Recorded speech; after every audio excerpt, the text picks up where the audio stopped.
when you routinely plan for mass murder, you've become conditioned to it. That's what this is.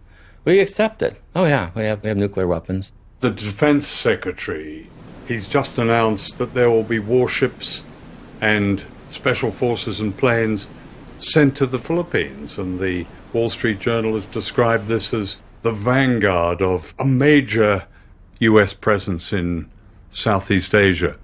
That sounds like... Where does this end? What's the purpose? I mean, where are we going to stop this process before it starts a war? And then if the war starts, where does that end?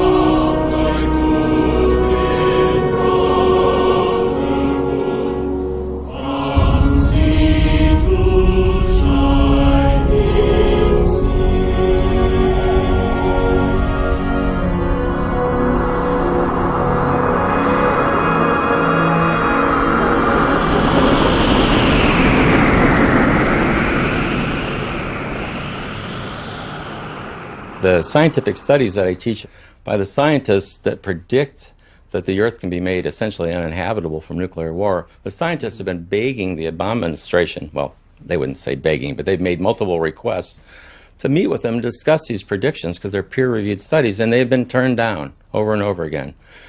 They've been peripherally told that, well, we don't think the long-term environmental consequences of nuclear war are all that important if the immediate effects of nuclear war don't stop it. But the long-term environmental consequences of nuclear war are liable to wipe out the human race. In one exchange, nuclear exchange between the US and China, what could be the consequences? Well, let me just give you an example of what one Chinese 4 or 5 megaton warhead would do to a city in the United States. If it got through, the detonation of that weapon over a city would instantly ignite about 600 or 700 square miles on fire.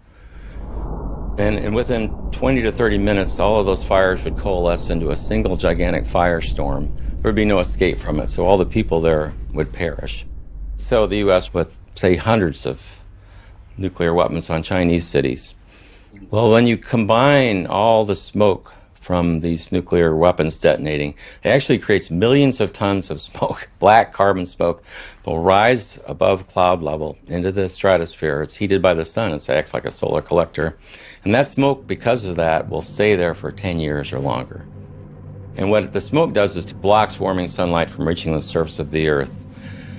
And it becomes so cold in a matter of just a couple of weeks that the temperatures will fall below freezing every day for 1 to 3 years.